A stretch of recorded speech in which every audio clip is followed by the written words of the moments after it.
Bismillah, alhamdulillah, salatu salamu ala rasulillah. A pleasant afternoon to all. Assalamualaikum warahmatullahi wabarakatuh. So my presentation today is an introduction to Islam. So the greeting that I made before was Assalamualaikum warahmatullahi wabarakatuh. Yes, it's quite a mouthful, but its meaning is very, very wide and complex. Actually, the translation that I have on the slide is only the basic meaning, which means peace and Allah's blessings and mercy be upon all of you. And actually, the greeting of peace is actually the greeting of the prophets. I was born a Catholic and I was raised a Catholic. I converted to Islam when I was 22 years old. That's about 18 years ago.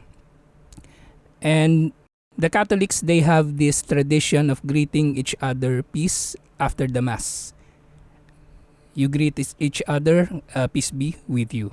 And actually, this is the tradition of Jesus whenever he comes to the disciples and also the other prophets before him and after him. So I want you to take note first and foremost before we start our discussion is that the most important thing about introducing Islam, which is for people to understand that Islam is not an entirely different religion from Christianity and Judaism. Islam shares a linear history with Christianity and Judaism. And actually, if you look at this slide, on the left side, you can find the text of the Arabic Bible, and this is the Genesis. And the one at the right is the English translation. And you can see there that whenever God is mentioned in the English Bible, it is Allah who is mentioned in the Arabic Bible. So Allah, as is mentioned in the Bible, is the same God who created the heavens and the earth, the whole universe, who created Adam, who sent the prophets. So we are basically worshiping the same God.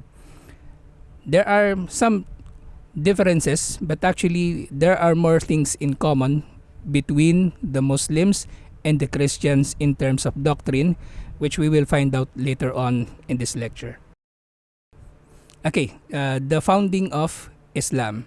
So the founding of Islam is actually a matter of perspective. In the textbook, for the textbook's sake, we can say that Muhammad is the founder of Islam. Actually, if you're going to have another Islam quiz, it will be safe for you to say that Prophet Muhammad sallallahu alaihi wasallam founded Islam. And for us Muslims, it is perfectly understandable. But for us Muslims, actually, as I've mentioned, it's a matter of perspective.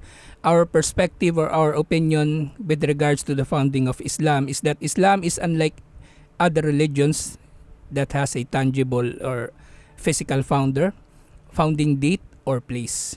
For us Muslims, Allah is the real founder of Islam because it is not for any human being to found a religion. It is only Allah. It is only the one who is being worshipped who is worthy of founding a religion, because He's the one who knows how are we going to worship Him. He's the one who will tell us how are we going to worship Him, how often are we going to worship Him. And it is not upon the people or the humans to invent how are we going to worship Allah. But as I've said before, for the sake of textbook, or in any case that you're going to have another Islam quiz and the question was asked about who founded Islam, you can say it's Prophet Muhammad sallallahu alaihi wasallam, and there will be no problem. However, if you're looking for a human founder of Islam, we Muslims, I think we prefer to call Adam the first human, and he is more worthy of being called its founder, because Islam, as we believe, is the religion of the prophets. Islam is the religion of the prophets, And we believe that Adam, the religion that he professed, is Islam. And the other prophets after him, such as Noah, Moses, Abraham, all of them professed Islam as their religion. Okay, so basic spiritual beliefs, rules, and practices. With regards to beliefs, we believe in Allah first and foremost, and Allah is the same God mentioned in the Bible who created the heavens and the earth. And we also believe in the angels. Actually, the Christians, you believe in Angel Gabriel, Angel Michael. We believe in them too. We believe that angels are noble creations of Allah subhanahu wa ta'ala, and they have special tasks that are given to them by Allah subhanahu wa ta'ala. And the angels, they were created by Allah from light. And the angels, they have no option except to follow or obey Allah. They do not disobey Allah. That's why we Muslims, we do not believe that Lucifer or Satan is a fallen angel, because it is not for any angel to disobey Allah. Rather, we as Muslims, we believe that Lucifer or Satan is among the jinn, the spirits. In Tagalog, we call them engkanto. The jinn, we call them engkanto in Tagalog.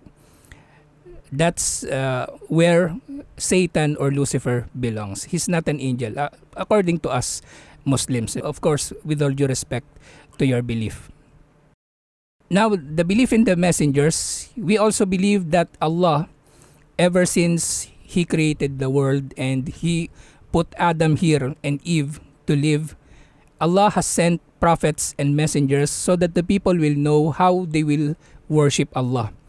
It is not proper for Allah to create humans and then leave us on our own devices to invent our own acts of worship. Allah subhanahu wa ta'ala, He sent messengers. He chose from among the humans people who will become messengers, who will receive revelations from Him. The first prophet is Adam, and the first messenger is Noah. And after them, we also believe in all the other prophets and messengers mentioned in the Bible. We also believe in Abraham, we also believe in Solomon, in David, and all of them. And speaking of the Bible, we also believe that Allah subhanahu wa ta'ala sent down books to His prophets and messengers. And the original Bible, although the Bible that we have now, we as Muslims, we believe that it has been corrupted due to the numerous translations that it has undergone and the numerous different versions, because as you all know, the Catholic Bible is different from the Protestant Bible, and the Eastern Orthodox Church have their own sets of books in their Bibles. So the Quran, we believe as Muslims, is the last and final message from Allah.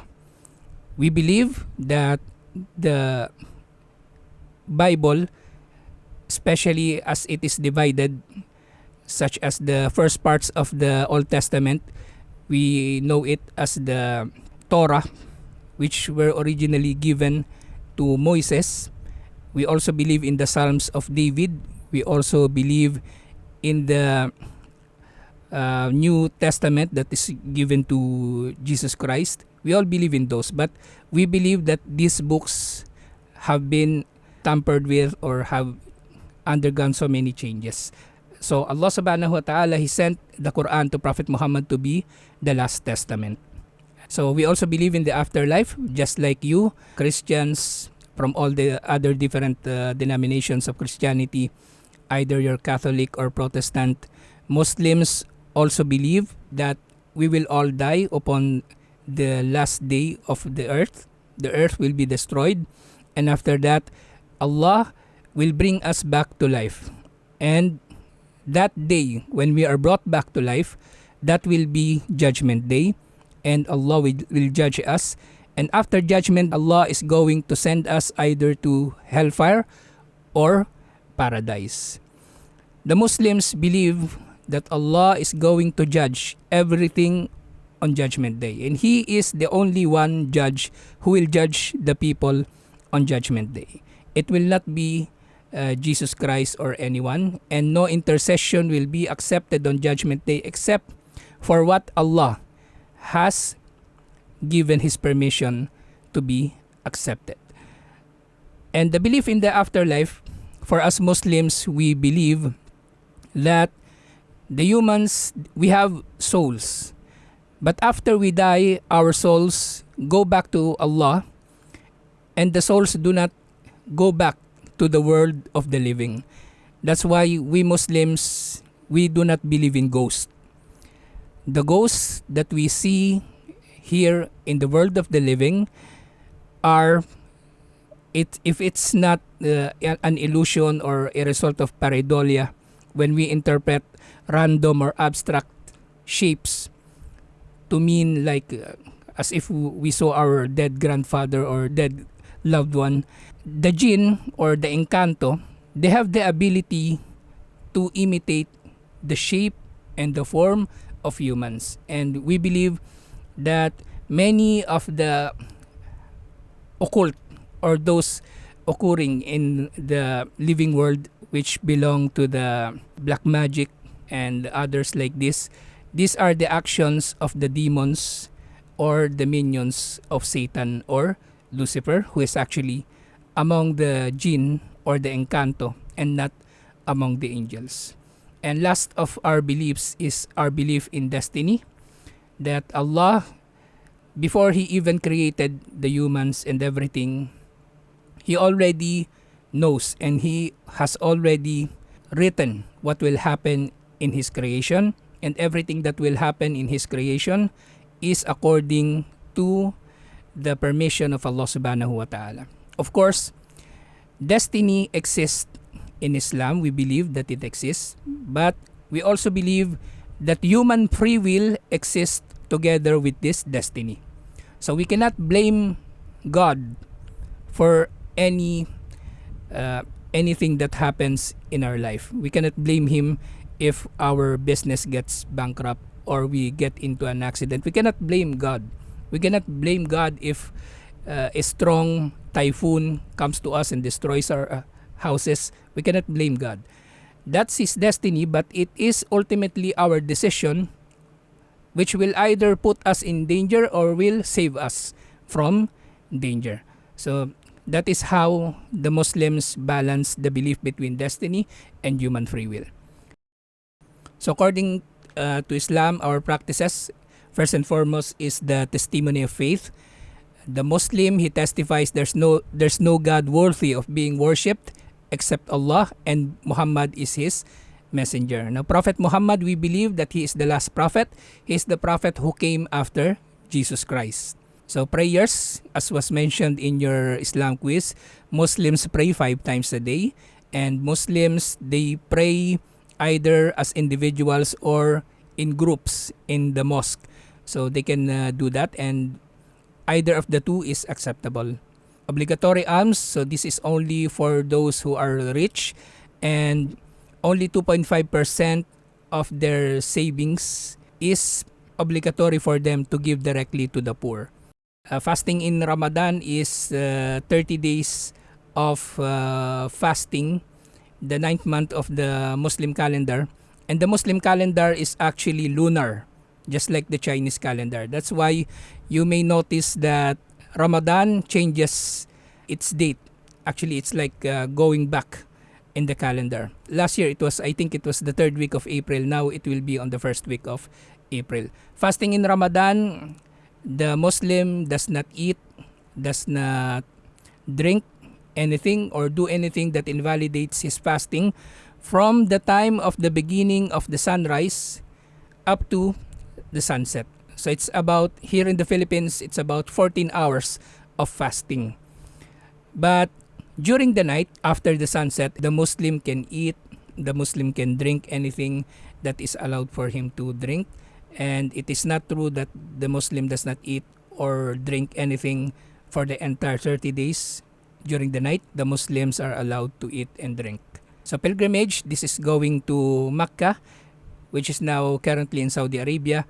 The pilgrimage is being done at least once in a lifetime for everyone who are able to perform the pilgrimage. If you are poor, if you are physically unable, you are weak, you have some disabilities that prevent you to perform this physically grueling pilgrimage, you are excused. Allah subhanahu wa ta'ala will not hold you accountable for it. Now, Makkah, as you may have known already, Makkah is the direction towards which the Muslims turn their faces to whenever they pray. So it's only a matter of organization. That's why Muslims pray towards this direction. The Muslims do not worship the black stone. The Muslims do not worship the black building which is known as the Kaaba. So rules, actually the rules of the Muslims in their life is governed by what is called the Sharia. The Sharia literally means pathway, and the goals of the Sharia, as mentioned here, first and foremost is the preservation of life, then the preservation of religion, preservation of property, lineage, intellect, and preservation of honor. So preservation of life, it means that no Muslim is allowed to kill anyone for any reason. Yes, in Islam, there is death penalty, but death penalty could only be implemented or imposed by the government through a ruling by a competent court, just like what we have in the democracy, where some of our nations or states have this law of death penalty. So it's not for anyone to become a terrorist, and he will impose death penalty on anyone that he wishes to impose death penalty upon. Preservation of religion, it means that no one can force you to become a Muslim. No Muslim should force a non-Muslim to become a Muslim. That is why we Muslims are denying that Islam was spread through the sword, or Islam was spread by forcing people to become Muslims. That is not true. This preservation of property, it means that in Islam, it is unlawful for you to steal any property, however big or small. Property such as money, cash, or other physical properties, they are the property of its owner, and its owner is the only one who has the rights to dispose of it or use it according to what he wishes. The Muslims, even the state, does not have any right to take from its citizen any of his or her property. That's why in Islam, as you may have heard, Islam, some of the Muslim governments, they imposed heavy penalties or punishments for those who steal. And it is by cutting of the hand. And this is the reason why there is such a punishment. And actually, this punishment goes back even to the time of the prophets, actually. Preservation of lineage, it means that Muslims cannot prevent anyone from marrying anyone he wishes to marry. That's why in Islam, actually, it is forbidden to have arranged marriages. You cannot force your daughter to marry any man she does not like. And even if you hear stories about forced marriages or arranged marriages, those are usually cultural traditions of Muslim families, but it has no basis in Islam. Preservation of intellect, it means that in Islam, anything that can affect the mind is forbidden. If it is food, for example, or anything that could be ingested, it is automatically forbidden. Alcohol, liquor is automatically forbidden because it changes the mind on how the person uses his intellectual ability. Or actually, he loses his intellectual ability when he's drunk or after he's used drugs. So those are prohibited because Islam vows to preserve the intellect of the human being. And last, preservation of honor. That is why in Islam, it is very much forbidden for anyone to gossip, any kind of speech that is not true, such as false witnessing in court. That is also a violation of the preservation of honor. And all these goals of the Sharia is actually applicable to both Muslims and non-Muslims. If you are a non-Muslim living in a Muslim country, you are entitled to all these rules or goals of the Sharia. So the spread of spirituality, this is just a summary of how Islam is spread. So the beginning of prophethood of Prophet Muhammad is on 610 Christian era CE, and it further spread during his migration from Makkah to Medina, because they were persecuted in Makkah from where he first became a prophet. And after 13 years of staying in Makkah, he migrated to Medina, and from there the Muslims, they established their own government. That's why it's very important. It's a very important date. And of course, the propagation in the Philippines, headed by Sharif Makdum, the first among the Muslims to propagate Islam in the Philippines in 1380. And actually, his propagation did not only reach Mindanao, it reached up to the Visayas. That's why Datu Lapu-Lapu, who killed Magellan, is also a Muslim. And the people that Magellan found in the Visayas, such as Rahamo, Humabon, and others, they're all Muslims. And actually, even here in Luzon, in Manila, for example, when the Spaniards came here, they found out that Manila is a Muslim kingdom under the leadership of Raja Sulaiman, and Tondo is a separate kingdom which is under Raja Lakandula. And it is mentioned by our historians, even non-Muslim historians, that the Muslim presence even reaches up to the northern parts of Luzon, up to Pangasinan and all the other areas in Luzon.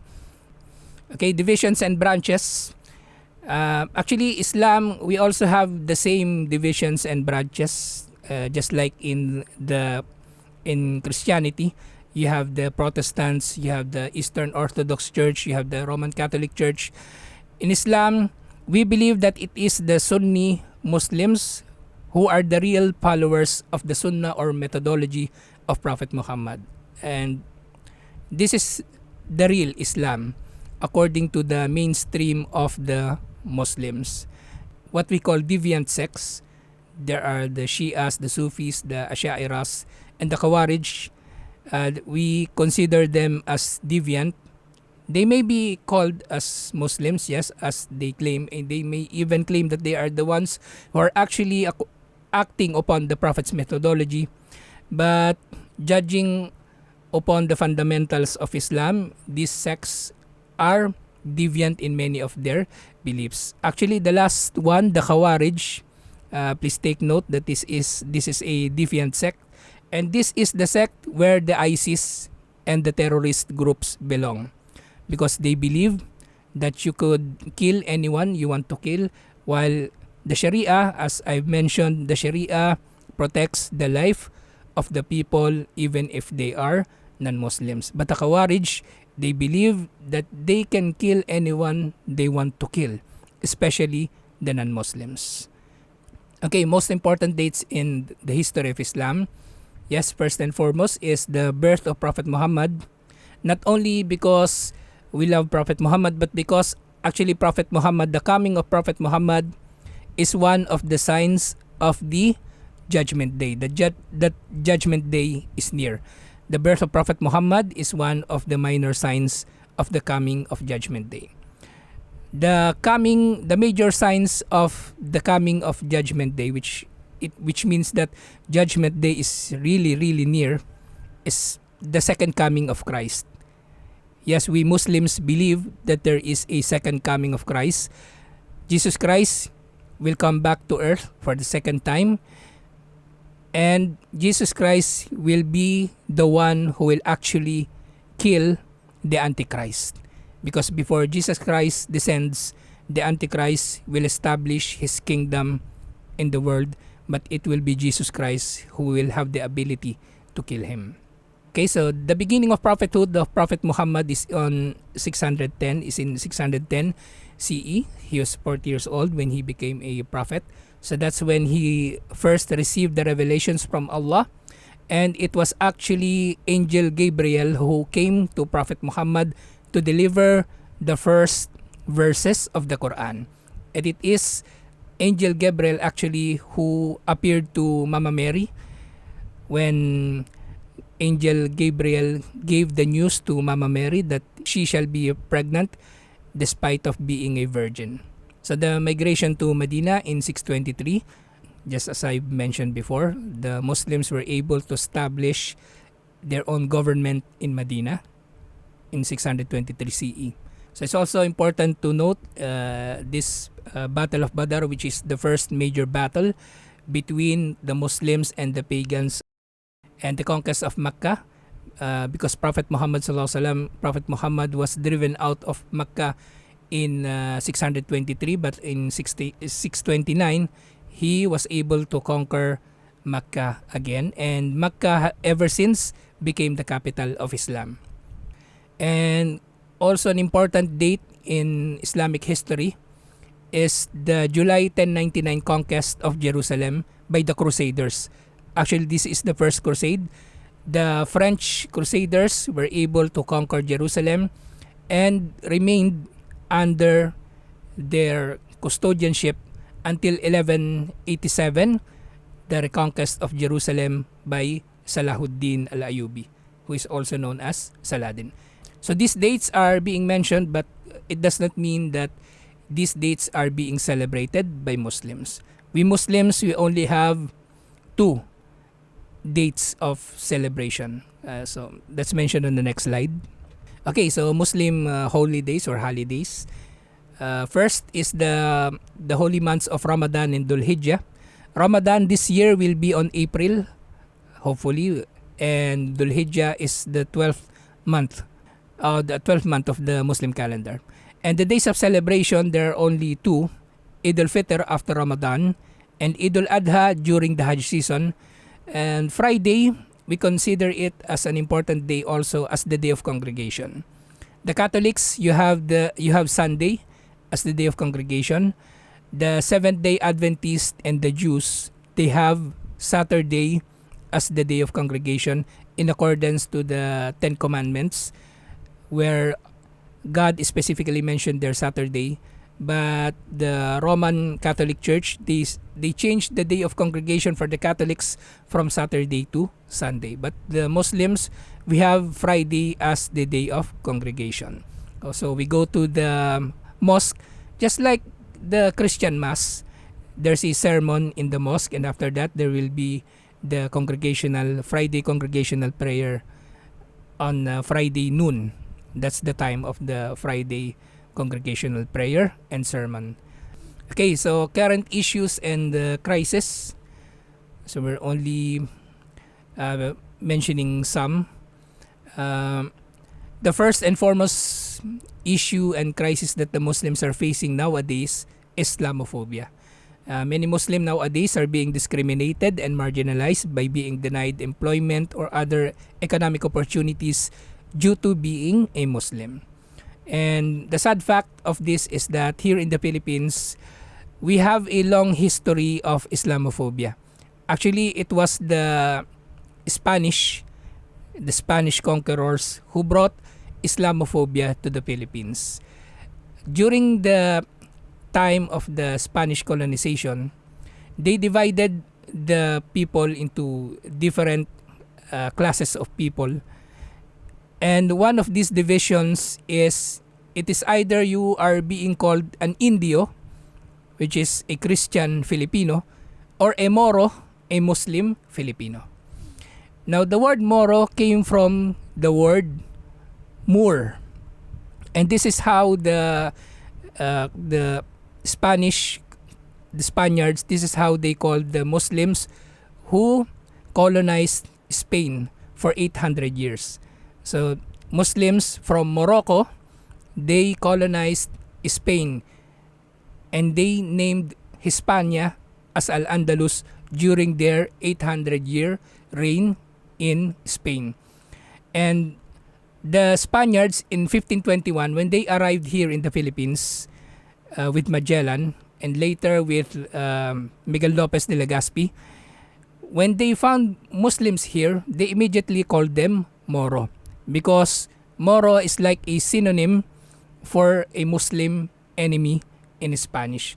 So that's why the Moro, even until today, they acknowledge that they could be called Moro, and there's no problem in that, because actually being called a Moro is like being called a Muslim according to the definition of the word Moor or Moorish or Moro in Spanish, according to the context on how it is being used by the Spaniards.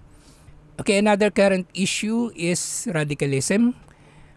If Islamophobia is the problem of the Muslims from the non-Muslims, radicalism is actually a problem that is arising from the Muslims themselves. Many Muslims, particularly those who have experienced or witnessed social injustices against Muslims, are easily radicalized, especially now during the time of social media. So we have Facebook, we have Twitter, and all these platforms are being taken advantage of by the terrorists, especially ISIS. They have a very, very good network of propaganda, and they have taken advantage of media in making themselves look like heroes.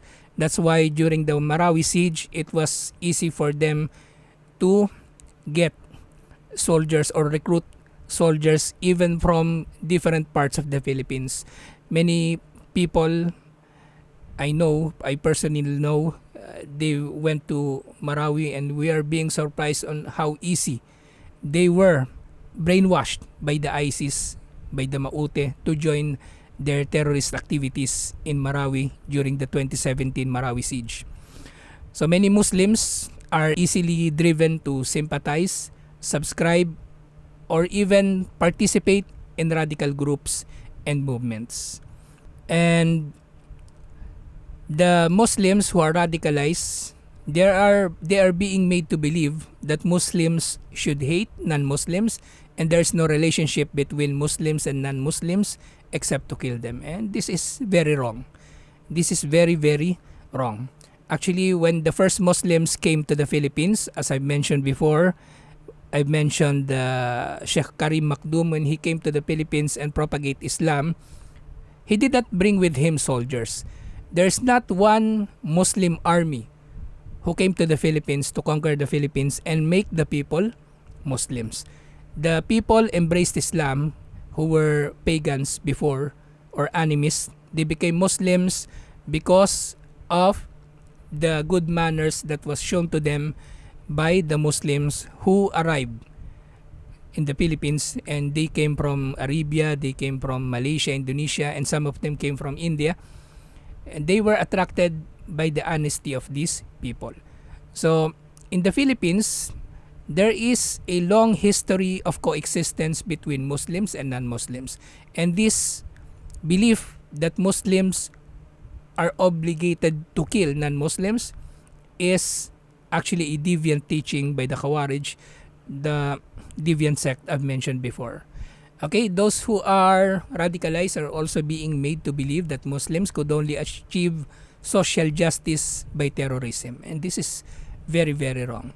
Actually, Muslims, they are allowed, if some conditions are met, they are obligated to cooperate with the people, with the government, even if the people or the government are non-Muslims. So it's not true that Muslims could only achieve social justice by terrorism. We could achieve social justice by cooperating with the proper authorities and with the people. Okay, so many Muslims are being radicalized because actually the people who are radicalizing them are actually criminal groups. Abu Sayyaf, for example, they're not fighting for Islam. They're not fighting for social justice. They are criminals who do kidnap for ransom. They are criminals who extort, and if you don't pay them money, they will bomb you or they will kill innocent civilians to justify their actions and call this as jihad. So jihad, I actually intentionally mention it last because jihad is actually a part of Islam, but jihad should be properly understood by the Muslims so that radicalism could be fought. Jihad is to make the word of Allah, to make Islam supreme. But jihad could take many different forms. You could be in a jihad or fighting for Allah's sake by teaching the people how to be good Muslims, by teaching the people to be proper in their decorum, by teaching the people to be just. That's also jihad.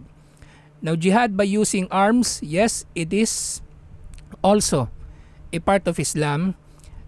The Muslims can defend themselves, and the Muslims may even attack any enemy that is causing harm to the people, whether they are Muslims or non-Muslims. Actually, there are many events in Islamic history that mentions Muslims taking arms and performing jihad in order to protect not only themselves but also to protect non-Muslims. Actually, when Prophet Muhammad conquered Makkah, he did not kill his enemies. He gave them pardon and he gave them amnesty, and even those who were his enemies, he did not charge them or imprison them. He just pardoned them all, and everyone then became Muslims after that. Salahuddin Ayyubi, during the reconquest of Jerusalem, actually he also pardoned the Crusaders who invaded Jerusalem 90 years before the reconquest of Jerusalem. So in Islam, there is a long history of coexistence and cooperation between Muslims and non-Muslims, and all these issues of radicalism are actually deviance from the religion. And the last part I've mentioned there is Islamophobia and radicalism are two opposing ideas that fuel and escalate each other. That is why me as a PCVE presenter, I am a PCVE presenter. I do not only lecture about radicalism, I also lecture on Islamophobia, so that the non-Muslims will be aware that their fear or hate of the Muslims have ramifications and could have a negative effect and could even be pushing people to become radicals. Okay, another current issue is the social injustice. Most Muslim countries and Muslim minorities around the world are victims of social injustices brought about by colonization and imperialism that have put them into a disadvantage. Actually, since the early years of the 16th century, many of these colonizing countries such as Britain, Spain, Germany, France, they have colonized many Muslim countries, and these Muslim countries remain poor until now. And this has led to the fact that the poorest countries in the world are Muslim countries.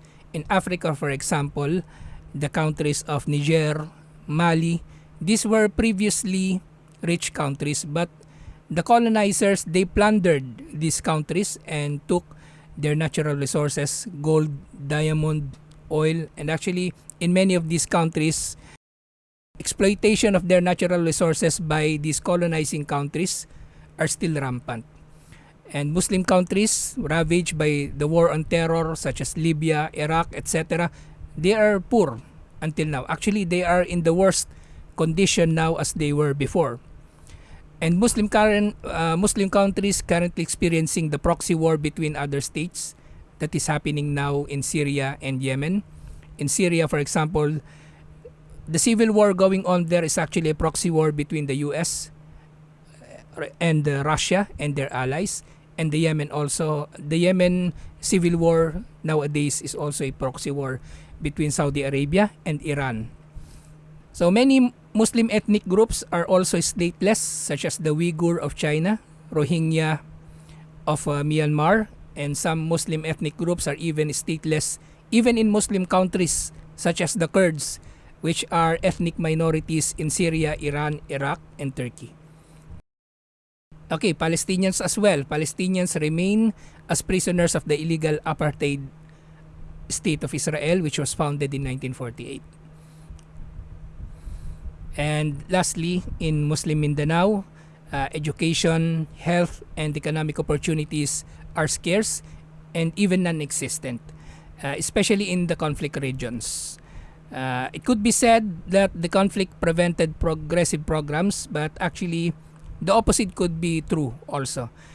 Because we may also say that the lack of progressive programs is the root of the conflict, because many of the people there, they do not have economic opportunities, they do not have jobs.